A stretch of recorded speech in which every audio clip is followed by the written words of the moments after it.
A very warm hello to all. आप सब कैसे हैं?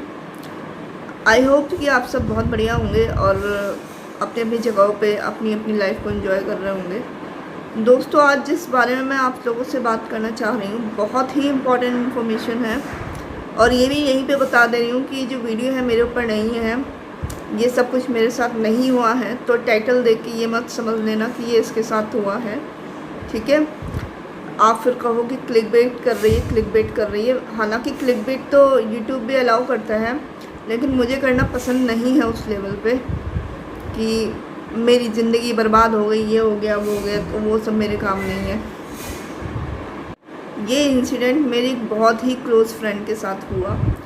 अब मैं आपको शुरुआत से कहानी बताती हूँ, लेकिन उससे पहले मैं यही कहना चाहूँगी कि ये वीडियो सभी के लिए बहुत ज़्यादा इम्पॉर्टेंट है।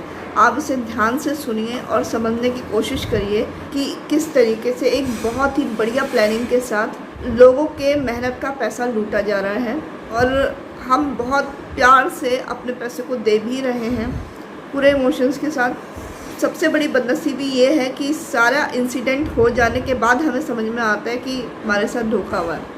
तो आप लोगों के साथ ऐसा ना हो या फिर आपके किसी अपने के साथ ऐसा ना हो, इसलिए मैं आपके साथ ये वीडियो शेयर कर रही हूँ। जिसके साथ ये इंसिडेंट हुआ मेरी बहुत क्लोज़ फ्रेंड है और हम लोग एक दूसरे को तब से जान रहे हैं जब हम दोनों साथ में जॉब किया करते थे जयपुर में। पड़ोस की आंटी थी, वो पूछ रही थी गेंदे के पेड़ के लिए, पौधे के लिए, सॉरी, पेड़ तो बड़ा होता है। चलो बहुत बातें हो गई, अब स्टोरी की तरफ सीधे जंप करते हैं। तो क्या हुआ, तो मेरी जो फ्रेंड है जिसकी ये स्टोरी है, उसके mom and dad from a very long period of time उसके लिए एक अच्छा सा लड़का ढूंढ रहे हैं, लेकिन अनफॉर्चुनेटली वो अपने कोशिशों में कामयाब नहीं रहे और उन्हें एक अच्छा सा लड़का उनकी लड़की के लिए नहीं मिल पाया जो कि उनके अकॉर्डिंग उनकी लड़की के लिए परफेक्ट हो। और आप लोग तो जानते ही हो, इंडिया में लड़कियां जो होती हैं ना, वो एक जिम्मेदारी की तरह होती हैं और जैसे जैसे जिम्मेदारी का वक्त बढ़ता जाता है ना, ये जिम्मेदारी बोझ में कन्वर्ट हो जाती है, एक बर्डन में कन्वर्ट हो जाती है। अब ऐसा क्यों होता है? मैं लड़कियों को बोझ क्यों बोल रही हूँ? ऐसा ही तो होता है अपने इंडिया में, क्योंकि अगर आपकी लड़की की शादी टाइम पे नहीं हो रही है तो माँ बाप तो छोड़िए, पड़ोसी आपको पूछ पूछ के मार डालते हैं। जब भी आपके घर में कोई आपसे मिलने आएगा, सबसे पहले ये पूछेगा, भाई साहब लड़की की शादी कब कर रहे हो? आपकी लड़की बड़ी हो रही है, टाइम पे शादी कर दीजिए, बाद में लड़का नहीं मिलेगा। अच्छा, जैसे उनके माँ बाप को अपनी बेटी के बारे में पता ही नहीं है कि उनकी बेटी बड़ी हो रही है, वो अपनी चिंता को एक्सप्रेस करते हैं कि भाई अगर तूने अपनी लड़की की शादी नहीं की ना, तो मैं तेरी लड़की की उठा के शादी करवा दूँगा। इस बात को वो इतनी बार रिपीट करते हैं, इतनी बार रिपीट करते हैं कि माँ बाप को भी कभी ना कभी ऐसा लगने लगता है कि हे भगवान, मेरे साथ ऐसा क्यों हो रहा है। और धीरे धीरे उनका भी उनकी बेटी की तरफ रवैया बहुत ही ज़्यादा बेकार होता जाता है।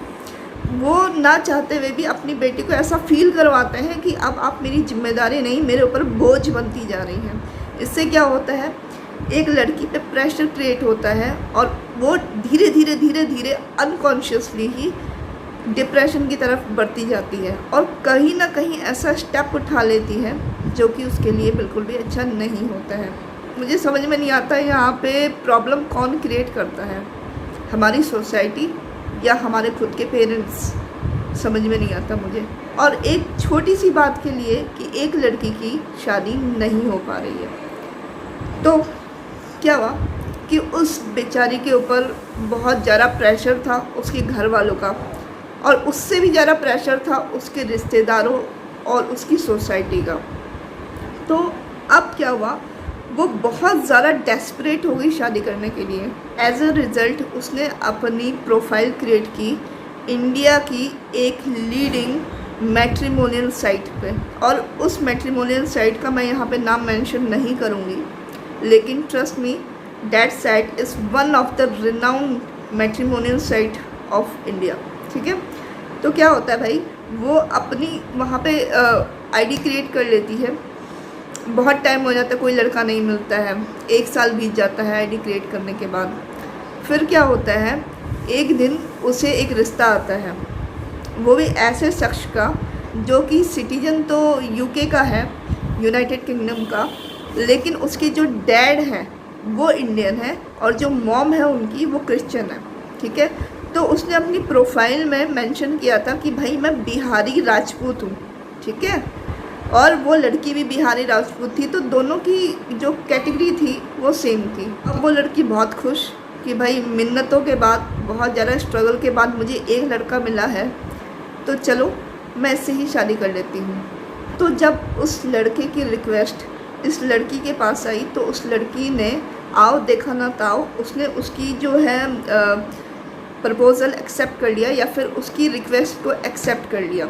फिर उनकी मैट्रिमोनियल साइट पे मैसेजेस के थ्रू बात होने लग गई। उस लड़के ने उस लड़की के व्हाट्सएप नंबर पूछा और उस लड़की ने शेयर कर दिया, और जैसे ही उस लड़की ने अपना व्हाट्सएप नंबर उस लड़के के साथ शेयर किया तो विद इन 1 आवर उसे मैसेज आ गया उस लड़के की तरफ से, और धीरे धीरे दोनों की chatting over a period of time चलने लग गई। और 1 हफ़्ता भी नहीं हुआ था उस लड़के ने उसे प्रपोज़ कर दिया कि मैं आपको बहुत ज़्यादा पसंद करने लग गया हूँ और मुझे जो चाहिए था मुझे मिल चुका है। लड़की ने कहा भी कि ये बहुत ज़्यादा जल्दी हो रहा है। लड़के ने कहा नहीं, जल्दी नहीं है, कभी कभी लव एट फर्स्ट साइट भी हो जाता है और मुझे आपसे हो गया है।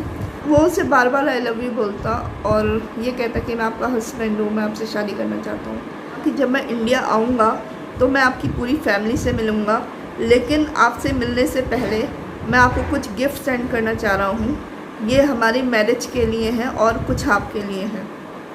अब गिफ्ट में क्या क्या था?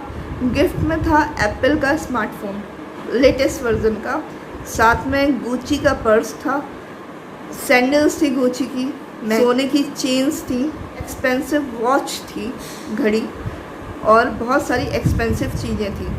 उसने कहा क्योंकि मैंने आपको अपने दिल में अपनी वाइफ मान लिया है और शादी तो बस एक फॉर्मेलिटी है, मैं आपको ये सारी चीज़ें सेंड करना चाहता हूँ। लड़की ने मना किया। जब लड़की ने मना किया तो उस लड़के ने गुस्सा दिखाया, एग्रेशन दिखाया कि आप मुझ पर ट्रस्ट नहीं करते हो, ये है वो है, हमारी शादी कैसे होगी अगर आप ट्रस्ट ही नहीं करते हो, तो मैं आपको खुशी से कुछ भेजना चाह रहा हूँ और आप रिसीव ही नहीं करना चाह रही हो। तो उन्होंने कहा ऐसी कोई बात नहीं है। उस लड़के के बहुत ज़्यादा इंसिस्ट करने के बाद वो लड़की तैयार हो जाती है उन गिफ्ट्स को रिसीव करने के लिए। और एक और बात जो मैं आपको बताना भूल गई, उस लड़के ने उस लड़की के लिए एक एनवलप में $50,000 भी रखे थे। $50,000 को अगर आप इंडियन करेंसी में कन्वर्ट करते हो तो आई गेस 36-37 लाख के करीब होती है। लड़की बोलती है यार ये तो बहुत बड़ी अमाउंट है, तो लड़का बोलता है हमारी करेंसी में ये बड़ी अमाउंट नहीं है, हमारे वहाँ लगभग शादी में इतना लग ही जाता है, ये मैं आपके लिए नहीं भिजवा रहा हूँ, ये हमारी शादी के अरेंजमेंट्स के लिए है। तो लड़की कहती है कि कोई पूछेगा नहीं इतने सारे रुपयों का जब यहाँ पे रिसीव करूँगी तो। वो उसने कहा कोई नहीं पूछता है, अगर कोई पूछेगा भी तो आप बता देना मेरे हस्बैंड ने मुझे सेंड किए हैं। और वो बार बार ना अपने आप को उसका हस्बैंड बताता है। ऐसा क्यों किया उसने? क्योंकि वो उसकी साइकोलॉजी में फीड करना चाहता था कि we are about to get married. तो ये विश्वास दिलाना चाहता था कि मैं आपसे शादी करूँगा ही करूँगा, यानी कि सबकॉन्शियसली वो उसकी साइकोलॉजी पे अटैक कर रहा था ताकि वो साइकोलॉजिकली खुद को उसकी वाइफ के रूप में एक्सेप्ट कर ले, और वो जो करना चाहता था उसके साथ, यानी कि वो जो उसे गिफ्ट भिजवाना चाहता था वो रिसीव कर ले। अब यहाँ पे सबसे बड़ा झोल आता है गिफ्ट का कि भाई गिफ्ट क्यों भिजवाया, वो भी केवल 1 हफ्ते की मुलाकात में। आप भी समझिए, कोई आपको आउट ऑफ इंडिया से एक्सपेंसिव गिफ्ट भिजवा रहा है, वो भी केवल 1 हफ्ते में, क्या दाल में कुछ काला नहीं है? अब वो गिफ्ट भिजवा देता है और लड़की गिफ्ट एक्सेप्ट करने के लिए बिल्कुल तैयार हो जाती है। अब वो लड़का उस लड़की से बोलता है कि विद इन 2 और 3 डेज़ आपके पास मेरा गिफ्ट पहुंच जाएगा, आप उसे रिसीव कर लेना, मैंने यहाँ के शिपमेंट चार्जेस पे कर दिए हैं, जब इंडिया में आपके पास गिफ्ट पहुंच जाए तो उन्हें कस्टम ड्यूटी आपको पे करनी पड़ेगी, आप उन्हें कस्टम ड्यूटी के जितने भी चार्जेस होते हैं पे कर देना।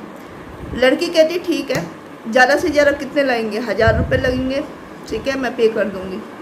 और यार वो लड़की भी कहीं अपनी जगह पे गलत नहीं थी कि अगर कोई आपको बार बार कहता है कि मैं आपका हस्बैंड हूँ या फिर मैं आपका वाइफ हूँ या फिर मैं आपकी वाइफ हूँ और मैं आपसे बहुत ज़्यादा प्यार करता हूँ, तो कहीं ना कहीं आप भी सबकॉन्शियसली उस इंसान की तरफ अट्रैक्ट होने लग जाते हो। ये बात है कि नहीं है, और उसको पसंद करने लग जाते हो। तो यहाँ पे मेरी फ्रेंड के साथ भी ऐसा ही हुआ। वो उन सारे गिफ्ट को एक्सेप्ट करने के लिए तैयार हो गई और उसकी कस्टम ड्यूटी को पे करने के लिए भी तैयार हो गई। फिर क्या हुआ, उसके पास कस्टम ऑफिस से एक कॉल आता है कि मैम आपका एक गिफ्ट आया है जो कि फ़लाने इंसान ने भेजा है, और आपको पता है ना कि आपको इसकी कस्टम ड्यूटी पे करनी है। वो लड़की कहती है हाँ। तो कहती बताइए कितना पे करना है। वो कहती है आपको 36,000 पे करना है। तो वो लड़की बिल्कुल शॉक्ड हो जाती है। वो कहती इतना ज़्यादा? वो कहती यस मैम, क्योंकि वैल्यू बहुत ज़्यादा है इन सारे प्रोडक्ट्स की, तो आपको 36,000 पे करना पड़ेगा, क्योंकि जो कस्टम ड्यूटी है वो पूरे के पूरे गिफ्ट की वैल्यू की इवैल्यूएशन होती है। उसके ऊपर डिपेंड करती है कि आपका गिफ्ट कितना महंगा है, उस हिसाब से आपकी कस्टम ड्यूटी को कैलकुलेट किया जाता है कि आपको कितना पे करना है। तो कहती ये तो बहुत ही ज़्यादा है। वो पे करने से मना कर देती है कि भाई मेरा इतना सामर्थ्य नहीं है, मैं इन गिफ्ट्स को एक्सेप्ट नहीं कर सकती हूँ। वो लड़की उस लड़के को मैसेज करती है कि यहाँ की कस्टम ड्यूटी इतनी ज़्यादा बता रहा है और मैं इतना पैसा पे नहीं कर सकती हूँ, आई एम सॉरी, मैं इस गिफ्ट्स को रिसीव नहीं कर पाऊँगी। तो वहाँ से उस लड़के को गुस्सा आ जाता है। वो उसे अनाप शनाप सुनाना स्टार्ट कर देता है कि मैं तुम्हें इतना ज़्यादा प्यार करता हूँ, तुम्हारे लिए गिफ्ट भिजवाए, और तुम हो कि मेरा गिफ्ट रिसीव नहीं करना चाहती हो, तुम छोटी सी कस्टम ड्यूटी नहीं पे कर सकती हो। तो लड़की कहती है कि भाई आपका सामर्थ्य हो सकता है इतने महंगे गिफ्ट भेजने का, लेकिन हर कोई आपकी तरह पैसे वाला नहीं होता है, और मेरा सामर्थ्य इतना नहीं है कि मैं इस गिफ्ट को रिसीव कर पाऊँ। वो बहुत ज़्यादा लड़की को समझाने की कोशिश करता है कि कहीं ना कहीं से आप पैसे अरेंज कर लो और पे कर दो, लेकिन लड़की नहीं मानती है। जब बहुत ज़्यादा समझाने के बाद लड़की नहीं मानती है तो वो उसे धमकियाँ देना स्टार्ट कर देता है कि मैं तुम्हारे साथ ये कर दूँगा, मैं तुम्हारे साथ वो कर दूँगा, लेकिन वो लड़की तब भी नहीं मानती है। लड़की सोचती है यार कि ये लड़का इतना फोर्स क्यों कर रहा है मुझे इन गिफ्ट को रिसीव करने के लिए, कुछ तो बात है। तो वो यूट्यूब पे टाइप करके डालती है how to pay custom duty या फिर how to receive gifts from outside India, ऐसा कुछ टाइप करके लिखती है, और उसके सामने एक वीडियो टॉप में आता है जिसका कि टाइटल है कस्टम फ्रॉड। वो लड़की उस वीडियो पे क्लिक करती है और देखती है तो वो बहुत चक्की रह जाती है, क्योंकि उस वीडियो में उसके साथ जो हो रहा है उससे रिलेटेड घटनाओं को बताया जा रहा है। उस वीडियो में ये बताया गया था कि किस तरीके से बाहर के लोग matrimonial site, social networking sites के जरिए लड़कियों या लड़कों को इंडिया के फंसाते हैं और उनसे कहते हैं कि हम आपको गिफ्ट भेजना चाह रहे हैं और आपके पास कस्टम ऑफिस से कॉल आएगा और आपको वो कस्टम ड्यूटी को पे करना पड़ेगा।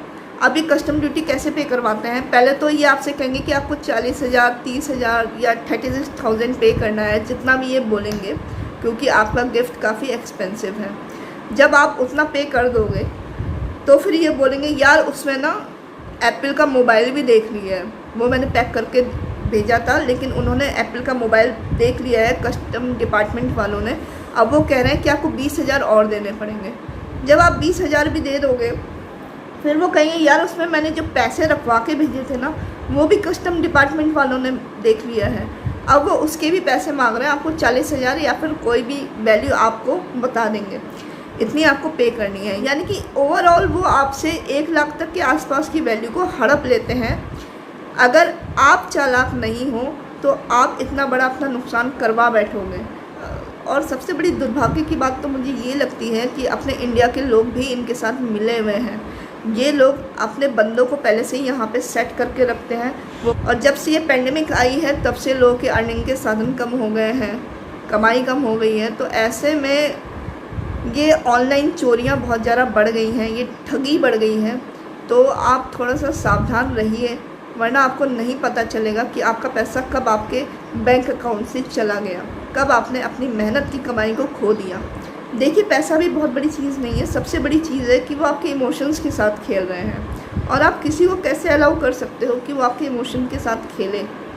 तो ऐसे किसी भी झांसे में मत आइए। और सबसे बड़ी बात मैं पेरेंट्स को यही कहना चाहूँगी कि जब आप अपने बच्चों पे किसी प्रकार का प्रेशर डालते हो तो वो धीरे धीरे डिप्रेशन में आना स्टार्ट कर देते हैं और ऐसा कोई मेजर स्टेप उठा लेते हैं जिससे कि वो कि वो खुद को तो नुकसान पहुंचाते ही पहुंचाते हैं और साथ में इनडायरेक्टली आपको भी ठेस पहुंचा देते हैं।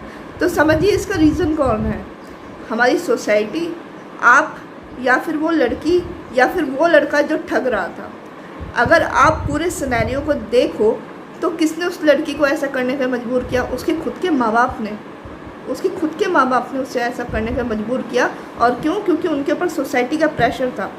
प्लीज़ अपने बच्चों पे प्रेशर ना डालिए। अगर आप अपने बच्चों को खुश देखना चाहते हैं तो अपना बच्चा आपके लिए प्रायोरिटी होना चाहिए, ना कि सोसाइटी। क्योंकि कल के दिन अगर आप बूढ़े होते हो तो चाहे आपके बच्चे कैसे भी हों, आपके सामने रोटी लाके रखने वाले वो ही होंगे। वो सोसाइटी के चंद लोग नहीं होंगे जो आपके ऊपर अभी प्रेशर बना रहे हैं कि आपकी लड़की की शादी नहीं हुई या फिर आपके लड़के की सरकारी नौकरी नहीं लगी। आपको सबसे पहले विश्वास करना है अपने बच्चों पे। अगर आपने अपने बच्चों से प्यार करना स्टार्ट कर दिया और उनके साथ एक फ्रेंडली रिलेशनशिप में रहे तो यकीन मानिए कि आपके बच्चे अपने दोस्तों से पहले आपके साथ जो भी उनकी लाइफ में चल रहा है, कि उनकी गर्लफ्रेंड कौन है, उनका बॉयफ्रेंड कौन है, यहाँ तक कि उनकी पर्सनल लाइफ में क्या क्या हो रहा है, वो सब कुछ आपके साथ शेयर करेंगे। कम से कम आपको ये तो पता होगा आपका बच्चा किस राह में चल रहा है, वो राह सही है या गलत है। आपका एम केवल एक ही होना चाहिए कि आपका बच्चा सक्सेसफुल हो, चाहे वो किसी भी रास्ते से सक्सेसफुल हो, जब तक कि वो रास्ता गलत नहीं है। गलत जिनके साथ ये हुआ है, अगर आप मेरी वीडियो देख रही हैं तो मैं आपसे एक ही बात कहना चाहूँगी कि डीमोटिवेट मत होइए, खुश रहिए। कोई फ़र्क नहीं पड़ता अगर शादी आपकी 30 के बाद हो रही है तो कोई फ़र्क नहीं पड़ता है। ट्रस्ट मी, हम 21st सेंचुरी में रह रहे हैं और ये कोई बड़ा इशू नहीं है। Be happy about what you have.